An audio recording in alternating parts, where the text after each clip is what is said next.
40.4 points per game allowed the last 5 playoff games for the Steelers under Mike Tomlin. 5 straight playoff losses allowing 31 or more points. Mike Tomlin, a defensive-minded head coach, has seen his team surrender 29 or more points in 9 of his 10 playoff losses. He's now 8-10 in the playoffs. The Steelers have been outscored 122-47 in the first half of their last 5 playoff games.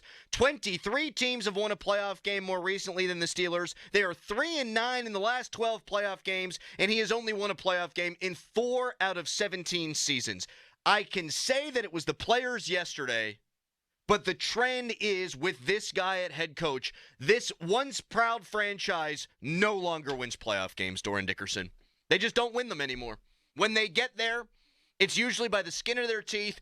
Things need to go right in the last game of the regular season. And when they get there, they're not competitive in the first half and get their doors blown off. Yeah, they get whooped. And to me, we could sit here, we could parse our way through this and dissect this game and say, the players and missed tackles and penalties and, fumbles, things of that nature, all the things that you can't do in a football game. But to me, that leads to not being prepared, and that leads to the head coach. That leads to coaching. That leads to not having your guys ready.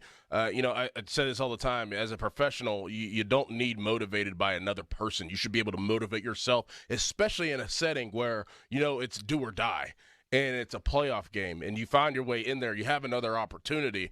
I'm not going to say that the effort was questionable in the game, because I think the effort was okay. They played hard. They played hard. Obviously, they fought back, but it didn't feel like the Steelers were up for the task in the moment.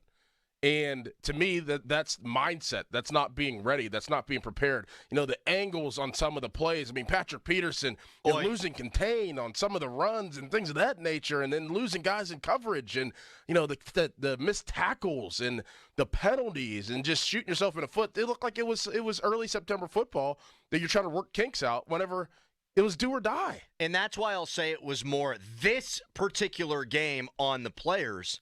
But when it is almost every guy to a man, that does fall on coaching. And I also thought the strategy in this game was horrific. I thought that the game plan clearly was, we're going to run the ball, and that's the plan early. Run the ball, run the ball, run the ball. The Bills like to play 2 high safeties. Guess what they barely did in this game? Play 2 high safeties. They had a stack box basically from the beginning of the game until the end of the game. And that's where the plan fell short for me. So I can hear it both ways, that it was the players in this game and that it was the coaching staff. The true reality is it was both. But against Cincinnati, Seattle, and Baltimore, in the first half of those games, the Steelers had plays of 86, 44, 37, 25, 23, 23, and 23 yards. They threw the ball and took shots down the field in each of those last 3 games in their winning streak. That's what got them here. And then that opens up the running game. The Bills were playing 1 high safety, and the Steelers were content early on. They ran a nice screen play to Jaylen Warren, but apart from that, it was short passes and trying to run the ball into a crowded box. That is bad game plan. And then one more thing on the coaches. At the end of the first half, unforgivable timeout lack of usage. Unforgivable. The Bills punter busted up his hamstring. He was fine because he punted in the first possession of the second half after they shot him up, clearly. But he wouldn't have had time to get shot up. You were going to force them to punt the ball with a guy who was not capable probably at that point of punting.